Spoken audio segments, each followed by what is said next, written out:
how lucky could you be to have an individual like that as your editor and do all of the things that he does and the fires that he puts out and the advice and the direction that he can give. So when it comes time, and we're not quite to that, you'll know a little something about him in case Viola forgets to tell you what you really need to know about him. One more item that we need to take care of. Are there any questions or anything that you need to bring up right now? Yes, Kathy. I would like. I think Jerry kind of stole my thunder. I don't need to tell so much about Lynn. But today, Lynn Morrow, who is editor of the White River Valley Historical Society Quarterly, works in the office of Missouri Secretary of State. His position gives him ample opportunity to know something about everything going on in Missouri, plus the fact that he's really into the state's history. Today he will present an illustrated slide program emphasizing the beginnings of Ozark float fishing in the 1890s. He'll also tell us about the various clubs and outings of the sportsmen from St. Louis on local waterways and transportation of boats and camp gear and the emergence of a network of guides and boat builders on these rivers. So without further ado, my very good friend Lynn Morrow.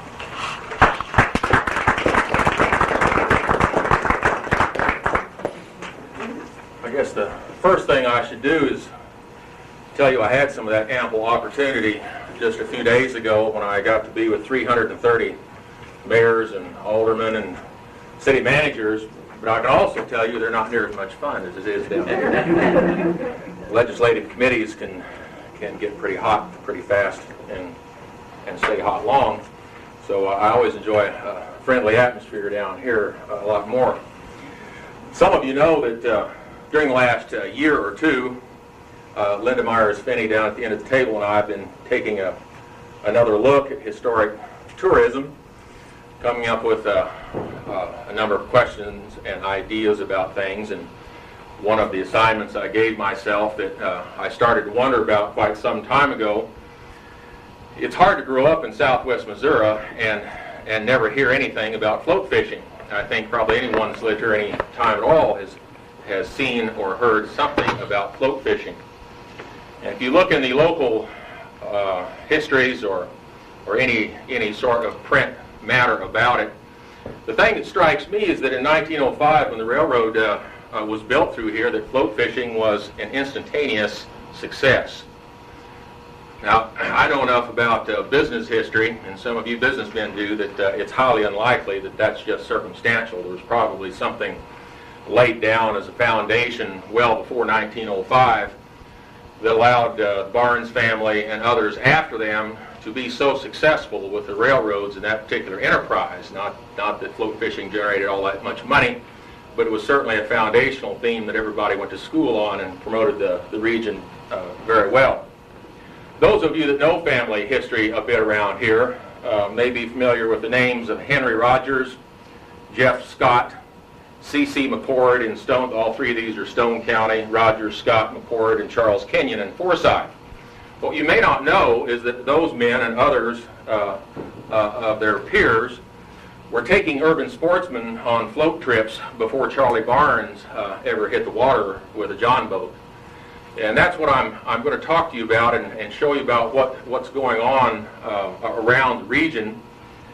And we'll do that with some slides, but I want to set the stage a little bit as to why we would talk about St. Louisans in particular.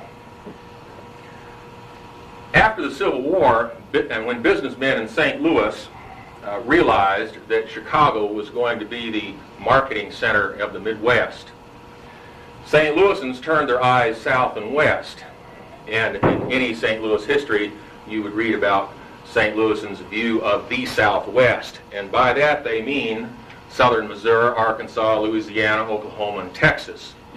It's no accident that St. Louis Iron Mountain Railroad and Missouri Pacific Railroad was built where they were built. They were going after the markets in that part of the country because of cheaper freight rates and opportunities that businessmen created for themselves through their corporations. The businessmen that went down the railroads were wholesalers, manufacturers, industrialists, jobbers, beer barons, businessmen of all kind who made a lot of money and sent their sons down the railroad. Well, it's not too difficult to leap to the next conclusion that after you have business down the railroad, you might want to have recreation down the railroad. And recreation followed on the heels of their investments throughout the Southwest. The float fishing that I'm going to talk to you about today is very different than the float fishing that Jim Owen and his guides participated in, because it's a float fishing before there are automobiles. Trains are the way that you get down there. It's a float fishing without regulation, without government, without a conservation department, without game wardens. It's a float fishing that the most expensive thing in the boat are expensive guns, not fishing gear. Float fishing is really, in the 1870s, 80s, and 90s, is floating and hunting. Everything was open in the season. And later on, we want to talk about Jonboats. It is because of the fear of the loss of expensive guns is why flat-bottom boats needed to be stable, not because they were afraid of losing fishing gear, but German-made Mauser automatics at the turn of the century or something like that. Float fishing and hunting prior to the White River Railroad was long-distance floating. Natives were not interested in floating 200, 500 miles, but urban sportsmen were.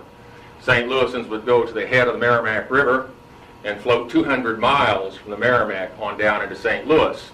I'll show you later where they would float 500 miles from a place called Slabtown on the Upper Piney in Texas County, float down the Piney to the Gasconade to the Missouri River and on into St. Louis, taking 5 weeks. So these floaters had lots of time, they had lots of gear, and they had to have ways to haul it on the trains and in wagons.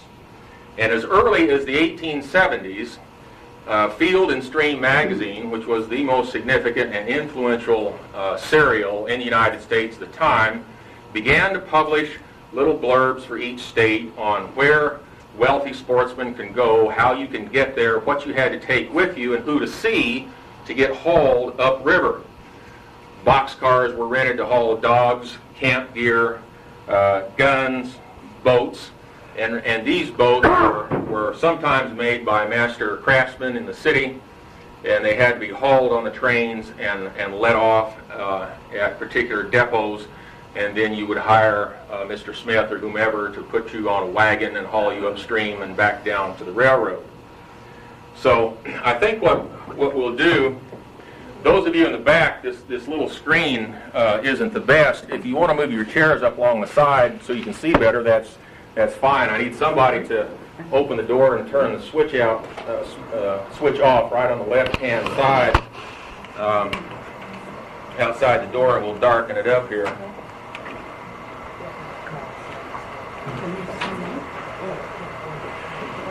So in setting some of the background for what happened on the James and the White River, St. Louisans here rode the Burlington Railroad up St. Louis County into this neck of St. Charles County. Some of you have been along I-70 in here. There's St. Peter's. The Portage de Sioux here. The modern St. Louis Yacht Club is here. But up these towns, Old Monroe, Brevitor, Foley, and all the way on up to Louisiana and so forth.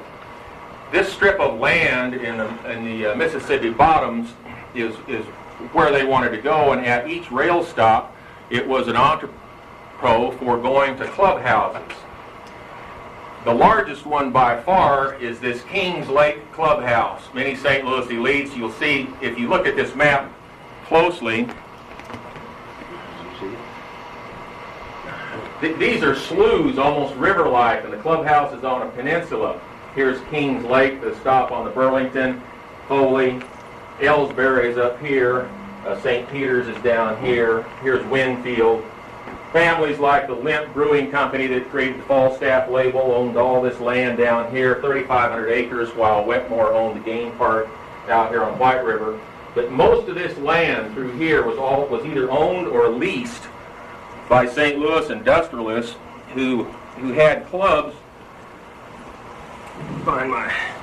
Who had clubs that wanted to socialize, hunt, and fish, and have a good time. There were a lot of buildings built out in this area. And today this area looks in part like it did historically. This is not the Mississippi River. This is one of the sloughs at Kings Lake. And there were dozens of these things, many more before the land was drained, where up in the trees and the banks here were clubhouses and dance pavilions and various facilities for guests. Even today, with the river to our back, looking to the bluff, for example, here at Kings Lake Road, the railroad is right at the bottom of the bluff. So you can see if you got off the railroad and got a wagon, it's just a mile and a half or two over here to the bottoms. Of course, all of this is drained in cropland where it wasn't in the 1880s. Still remnants of the Limp family and the Falstaff brewers up in the area. In this particular case, this levee is right by the Mississippi River, which is just on the other side. Well, this pattern of clubbing, and it did involve women just as much as men, began in the 1870s and 80s and 90s, and then as the popularity of it grew, began to spread southward down along the Missouri Pacific and in the Frisco Railroad. Again, you're back at St. Louis, and you're familiar with Valley Park. Of course, Valley Park was the beginning of the clubs and sporting groups coming right up the Merrimack River Valley. And they began to get a lot of activity at Moselle, Stanton, Sullivan, Bourbon, here's Steelville. Every depot had a trail off over here to clubs, like the Blue Springs Lodge, which was the largest log building in Missouri at the time on the Merrimack, and others floating and fishing up and down the Merrimack River. When you follow the Frisco on down, you come to Arlington and Jerome. You remember right after the Civil War, the railroad ended there at Rolla. And just after the war, as the railroad began towards Springfield, of course, by the 1870s, there was rail traffic out of St. Louis to this spot. That's why the Field and Stream magazine and other sportsmen could easily get to the Piney and the Gasconade. Some of you may have heard of the Jerome Club, the Dixon Club, Forest Lodge, Slit Mill, Bartlett's. All these are St. Louis groups that founded up in here. Sugar Tree is there yet today, a Southside St. Louis group. But what they really wanted to do was go up the Piney River for their wilderness safari here at Slabtown. If you put in at Slabtown and float down to Arlington, it's 125 miles. That's the same mileage float as Galena to Branson. But if you go on from here down the Gasconade and then over to St. Louis, that's the 500-mile float I was telling you about. In the 1890s, when late Victorians enjoyed bicycling a great deal, more than we do now, I think, one of the feats that young men would participate in would send their boats and float gear to Rolla, have a teamster haul them up here to Slabtown, but on the train was also their bicycles. And they would take a 40-mile bicycle ride, if you can imagine it, across the fords all the way to Slabtown, just beat them to death, put them in the wagons and have them hauled back to the railhead. I don't think they used them more than that one trip, but it's something that young men would do in the 1890s in this particular enterprise. You'll notice here's Devil's Elbow on Route 66, Hooker's Post Office. This bottom land in here, there were very large camps and dances held in the 1890s in particular in that area. Along Hooker's Ford, let's see another slide, I'll just mention it here. While Wetmore was building his deer park down here, another one was built up near Hooker's Ford by Southside St. Louisans, and I'll show that better in a minute. But on this WPA map, even in the 1930s, are the remnants of a lot of these resorts and so forth through here. But you don't hear about them today because you know what's in right here is Fort Wood. The fort has taken all of this out of here, and it's only below and above that there may be some remnants of those resorts on the Piney. Here, Deer Park Township in Pulaski County. This was a 9-wire high enclosure, just like Wetmore's, only I don't believe they had elk here, they just had deer. And it was a campground for deer hunts way into the 20th century, into the World War II period at least. Well, Mopac, in particular, was very active in transporting sportsmen and all of their boats and gear around the country. This is southeast Missouri, or Swamp East. State line, Missouri and Arkansas, is about right here. You'll notice this Noble Club, it's Knobel. Noble Club had over 500 members that would come down the train and get off right here at Black River. There was a whole series of clubs out here in the swamps. Memphis down here, there was a very elite club called the Osceola, had several thousand acres in here. Others up here in Mississippi County and Mingo Swamp and St. Francis River. But you'll notice for the upland in the Ozarks, what's starting to happen that's very important for the development of Jonboats and float fishing. You see the rail line spurs take off to Doniphan on Current River. The timber corporations are building up into Reynolds County, getting over to Van Buren and Grandin, and we'll see one coming in from the west here in a little bit. But this is why, right here, why the Current River, particularly from Van Buren to Doniphan, became so famous, was because corporations built clubhouses, very large ones, in Carter County and Ripley County, went back up to the Piney and Gasconade, hired experienced guides up there, brought them down, built boathouses and boats, and this particular float was very popular because it was so easy to get to by railroad. You didn't have to tramp through the brush and get anywhere. And the same with Noble and a lot of these by the flat water lakes. They were usually no more than a mile away from the water. And even down in the swamps, this is taken about 1900, you can see the wooden canoes. There was quite a mixture of watercraft. They weren't all flat-bottom boats. There were lots of canoes. I know sometimes I see people write about there not being canoes historically in the Ozarks. Well, I can tell you, at the turn of the century, there were more canoes than there were flat-bottom boats, principally brought in by people who are used to sailing on flat water in urban areas. But they would build a log barge-like affair. See, this is on the water. This is not on land. Put a tent, stove, beds, and you could move this thing around in the swamps or in the shallow water. What killed all of this kind of activity was the Little River Drainage District, the drainage of southeast Missouri and northeast Arkansas, when they began to put in rice cultivation in the early 20th century.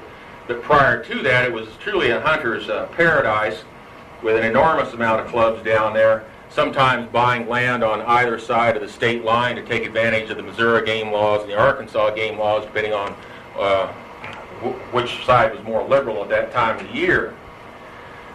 The thing that impacted southwest Missouri a great deal was when, in 1882, the Kansas City-Fort Scott-Memphis Railroad went through here, and the same thing started happening much more so in the southwest, and tying in when they built the Current River Railroad across from here to Van Buren, joining this popular float on the current.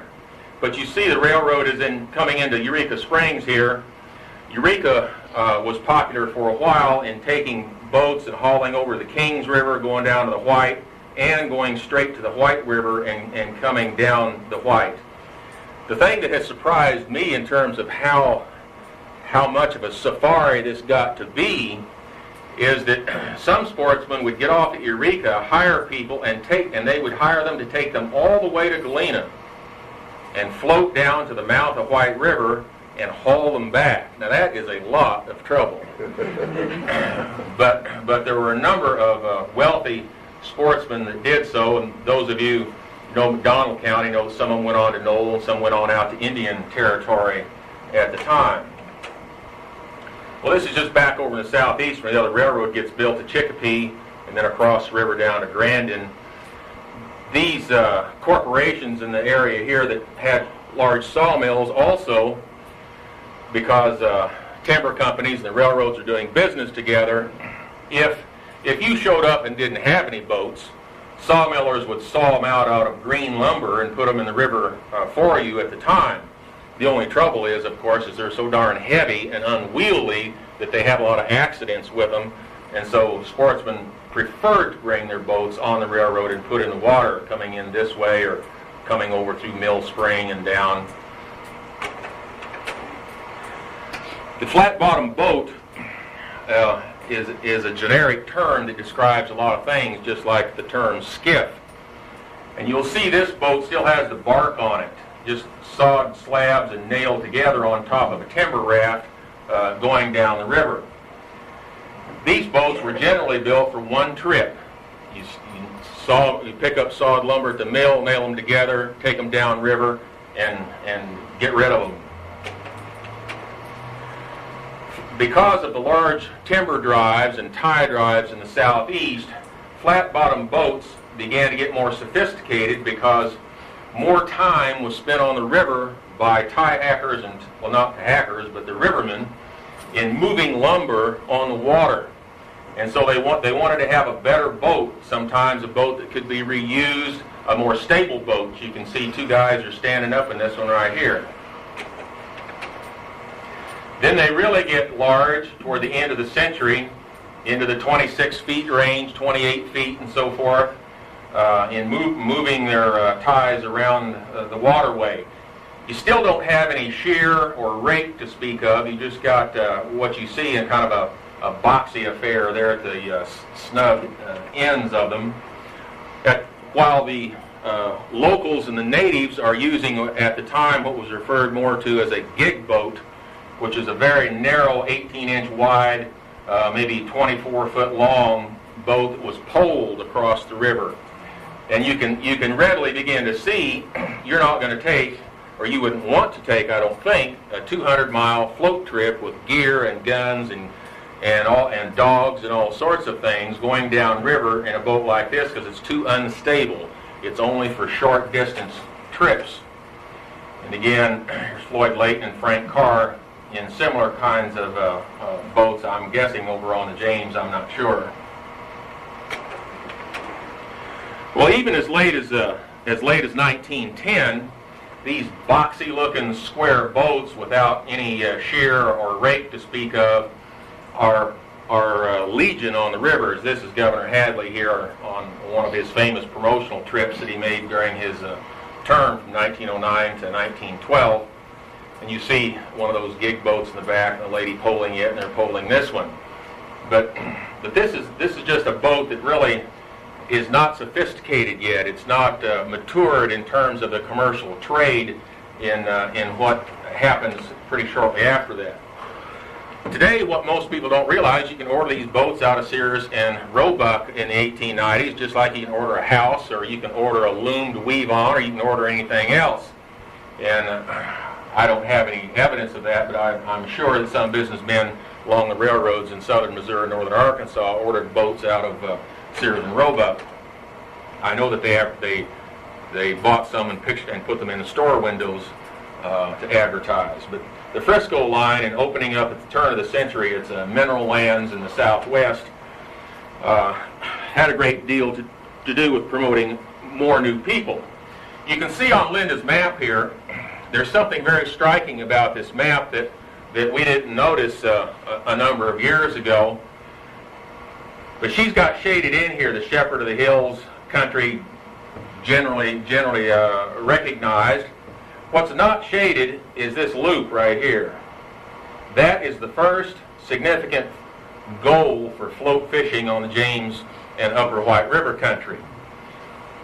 What happened was that men up here at Aurora and down at Eureka Springs wanted to get to Galena and find Henry Rogers or Jeff Scott or one of the others and go down to about where Virgin Bluff is. And in Aurora, there was an Aurora Fishing Club founded who built boats and a boathouse and had a number of other gear that this is about a 25-mile wagon trip down here to hit the river. And so in the late 90s, there was a reincorporation to the Aurora Clubhouse, which was built here near Cape Fear and Berrien, which became the first incorporated sportsman's club on the waterways in our area. And it attracted, like the others did, St. Louis journalists, in particular from the Globe Democrat and others, to come down and take this float and get out and take about a 3-mile overland hike back here and get carted, back up to the railroad. Here's a closer look at it here. You can see this old float map. Glena's up here, Limberlost and so forth, and the various camps, Gentry, Monette Club, Cape Fear, And it's this loop right here that they were after. Well, if you didn't do that, you might take the railroad to Chadwick, and like this map says, take the stage line, go down to Swan, Taneyville, and Forsyth. And once you were at Forsyth, like this photographer in 1898, you might take a picture of the town, and here hire Charles Kenyon to take you down to the game park. I don't know where this picture figures in the discussion of pictures earlier, but this one, for absolute sure, it was shot in the fall of 1898 by a St. Louis journalist. Charles Kenyon would take you down White River and take you to the game park. You can see barely in the trees, there's steps going up here like this, and it turns 90 degrees to join the great long length of steps. Here was a caretaker's cabin, getting out, and you get out of the boats, and he would let you on through to let you pass on up the hillside, up the several hundred steps to go to the game park. This also was on that same 1898 trip. Once up there, you might encounter some of the young deer that was being bred, along with elk and other game that was fenced and unfenced at that game park. I'm going to digress just for a second to say something about Jonboats. At this same time, in the 1890s, here's the Missouri-Arkansas line. This watershed that's flowing down here into the Arkansas River, the White River, the St. Francis, the Black, and the Current, on this lower White River Delta country, the mussel industry began to really make some people some money in the 1890s. This was the second most productive area in the United States. The best one was up in eastern Iowa and upper Mississippi around Keokuk and up that way. But at any rate, in here, let me show you. Generally speaking, if you wanted to get mussels out of the mud, you'd get tongs like this and stick them down in the water and drag mussels up into the boat. Well, obviously, you've got to have a boat that's stable that you can stand in. But what happened was, about 1897, some guys invented some new technology called crow's feet, and it's a mechanical thing that sits in a boat and it hangs out over the side of the boat, and it drags across mussel beds. And when the mussel is open, it grabs on to the crow's foot, and they could drag dozens of mussels out at one time. Well, the weight's going to be, if you're going to distribute the weight on a scale, it's going to be real lopsided. In order to have a stable boat, the lower white builders worked on these boats and began, I don't know when they began, but they called them Jonboats. And the Jonboat term, I think, is probably an anglicized term coming up from Louisiana, a Creole term perhaps, because without going into detail, I'll just summarize it to say that in the mussel industry, the term Jonboat moved up these waterways and into southeast Missouri, where it became common in the early 20th century and was not picked up really until the 1930s and 40s over here. So there's a migration of the term that's like a backwards L in here. Well, by the time we get to the White River Division being built down Turkey Creek and Roark, here's what you've got on a map that's already established and has been for a long time, for 30 years before the first train went to Branson. Here's this Arkansas area, real prominent floating and fishing around Corning and Piggott and Paragould and St. Francis River over here. The railroad right here runs right up Black River for 50 miles. This was a real popular one. Get off at Williamsville, come on over to Chicopee, go to Chicopee or Van Buren, come down to Doniphan right in here on the Current. Come down a railroad at Salem, get a wagon, go to Upper Current, and you can come all the way down like this and go clear down to the Delta if you wanted to. Right in here is Rolla, Newburgh, getting off up in here, taking up the Gasconade and the Piney River in here. Lebanon, coming over the Osage Fork. They were over the Osage Fork and going north, as well as Niangua, going north to the Osage, and then moving on down into, of course, Ozark and Chadwick and White River. and then into Branson, and here's Eureka coming up into here. So with this network of rail lines that already had a 30-year experience of putting people and gear and dogs off the road, they were, believe me, MOPAC was ready to go when this railroad was built. And the one who first conceived the idea was a civil engineer, a surveyor, only he called it the Galena-Lucia float in that short period of time when Lucia was the post office, and then changed it to Galena to Branson float as he became an investor. There's all kinds of innovations happening in the 1890s on these float trips. One of the really big things is aluminum. It isn't until about 1898, 99 or so that you get aluminum cans and aluminum cookware. If you just think a minute about how much gear these people are hauling, that was really a big thing. If you don't have to take iron and you can take aluminum. And it became the rage, all the aluminum cookware that you could begin to take on float trips. And I don't know what the proper name is of these sleeping gears or tents, but you can see they're knocked down, insect-proof, so to speak, with little windows in them that you could set up on gravel bars instead of a tent that they would be hauling with them in the flat-bottom boats. Well, again, the MOPAC was the most significant promoter as far as getting the float trip business in the press right at 1905, but by that time, of course, the people who brought the first real money on the float trip wasn't so much St. Louisans as it was the mineral people from the tri-state mineral area of Joplin and Carthage. And you've got, prior to Craig Mercantile and Charlie Barnes, Charlie McCord, C.C. McCord, that married May Kennedy. Since he's a rabid Republican from a Republican family, he's bringing the governor of Oklahoma, the young attorney general who's famous with the standard trust busting cases, Herbert Hadley, John Swanger, the new Republican Secretary of State. Another thing that plays into this and all these Republicans there, it isn't just the fact that they're floating in a Republican geography, it's that at the turn of the century, there was a new political organization founded in Kansas City called the Young Republicans. And those founding Republicans, Swanger and Hadley and a bunch of others that later became prominent, went to the James River and to the White on these float trips, and Charlie McCord was their entree in. And I don't know yet, but I assume that after McCord left, it was his business that Barnes took over. Well, at any rate, in terms of the boats, you'll notice here, this is 1907. You don't see an array of snub-nose, flat-bottom boats. You've still got pointed nose, sometimes canoes, sometimes pointed nose on the front, sometimes squared off in the back. So the boat business over on James River is not settled down yet.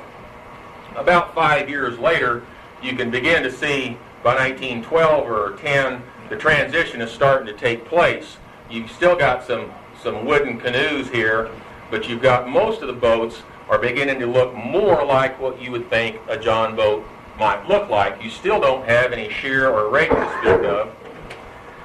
And down at Branson, similar things are going on with the master carpenter Haynes that was brought down by Vernon Todd and began to build boats there in 1906. He was a builder from Fair Grove and did well there in Branson for a while. And you see, along as Taney-Como begins to emerge, a bunch of these old flat-bottom boats.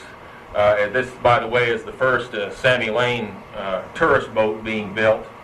Some of these old boats are on the mud docks around.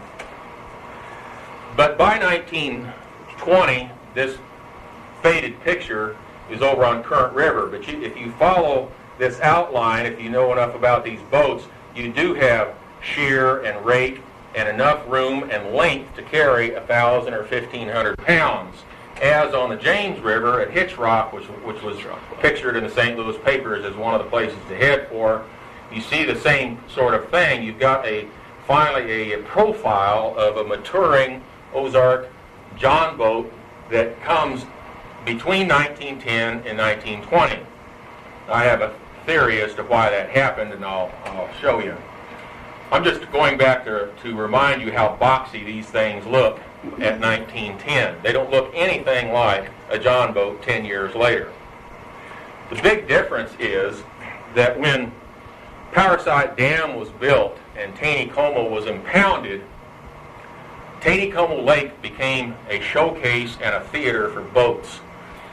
It became a place when you came down James River, or if you got off the train at Branson, you do not want to be hauled around or seen in a clunky, old, primitive, flat-bottom boat. Right away, master carpenters went to school on other kinds of boats that were being built, and these float trips that went over the lake and were portaged across the dam and headed on down to Forsyth and Cotter. These flotillas, so to speak, were photographed and seen by all sorts of people, and the fact that they were so public and so visible, as far as I'm concerned, is what at least significantly helped boat builders on the James and the White River begin to fabricate or manufacture what we would call a modern John boat with shear and rake and all the other details to make it a fashionable boat. So that by the 20s, of course, you have Ozarks Playgrounds Association, Missouri Pacific, and others begin to put out the first real brochures that describe the country. And then the next decade, Jim Owen, of course, he's trumping up the fact that he takes women, but women have been on these trips for 40 years before Jim Owen ever hit the water. But Jim Owen was never one to miss some promotional point. By the 1980s, as the knowledge and the skill levels were forgotten for the most part on how to build a buoyant, light John boat, there began to be some craft revival. This happens to be in Cotter. This young photographer, Ben Harris, and I, some of you know Ben maybe from Forsyth. He went to high school in Forsyth anyway. He and I were down there about 10 years ago, and these fellows here had imported some Northwestern or Oregon fir because of its characteristics of lightness and pliability to build a wooden John boat, and of course some of that craft revival is still going on.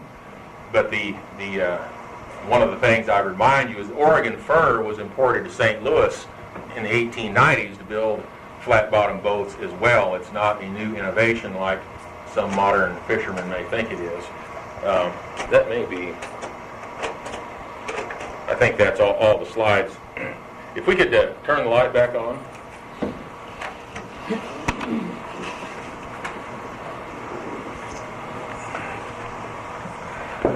Well, that's basically what I had to tell you today. I'm not trying to impact, as Gordon might tell me, the traditions on James River. Although every journalist you read in the 20th century might give Charlie Barnes or the Dablemonts on the Piney or the Bales family on Current River credit for John boats and float fishing, what they really did is went to school on a very well-established tradition that anyone in St. Louis or Kansas City that was an outdoorsman knew about, and anybody who wanted to read Field and Stream or any other major sporting outdoors magazine could read about. And what it does, it explains, at least for me, why in 1905 that the float fishing enterprise was so immediately successful. In June of 1905, for example, before the trains were even going across White River, wealthy sportsmen from Jasper County sent over 40 parties to Galena in that 1 month in June of 1905 before they were even going down to Cotter. And it was just an immediate success. The other thing about the float fishing is that I'm convinced that its significance is way beyond just the recreational activity. I don't know what the percentage would be because I haven't wrote them up or anything or quantified them, but a great many of the early corporate as well as individual investors in the tourist industry all had one common experience, and and that was float fishing. I don't care if it's the founders of the School of the Ozarks, if it's the founders of the Bagnall tie industry, if it's the founders of the Cliff House Club, Rockaway Beach. You can go right down all sorts of enterprises, but the way in which they first surveyed and looked at the country was from a Jonboat. It was not driving across the roads in a wagon, let alone flying anywhere. It was from the rivers. And that is the theme of a future program I might give, but it's certainly a theme of part of the research that Lynn and I are looking into now on our particular project. So maybe it's 25 to 3, maybe I should shut up for a while.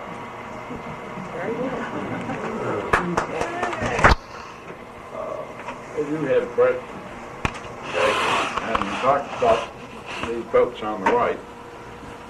Was there ever a conflict with the steamboats? Or was the steamboats before? This goes to one of the reasons why the White River float became so famous. In southeast Missouri, the density of the stumpage, particularly in pine, timber, and white oak, was so much that the tie drives on Current River did impact the float fishing business. So much so there's a lot of complaints by elites that go over there or to the 11 point, and they're complaining because there's too much sawdust in the water. They're complaining because the tie drives are taking too long to get by. The tie drives are wiping out too much of where they want to go on the gravel bars. The big difference in the timber industry there and here, southwest Missouri did not have that kind of stumpage. There was never any big corporate timber towns. What happened was that most of the timber in southwest Missouri went by wagon to railheads like Reed Spring, Branson, and so forth. Although there was lumber in the river, it wasn't anything like in the southeast. And the southeast tended to continue to have its customers, but one of the reasons that a St. Louis wealthy float fisherman would come here is because the river was unimpeded and steamboats didn't bother him at all.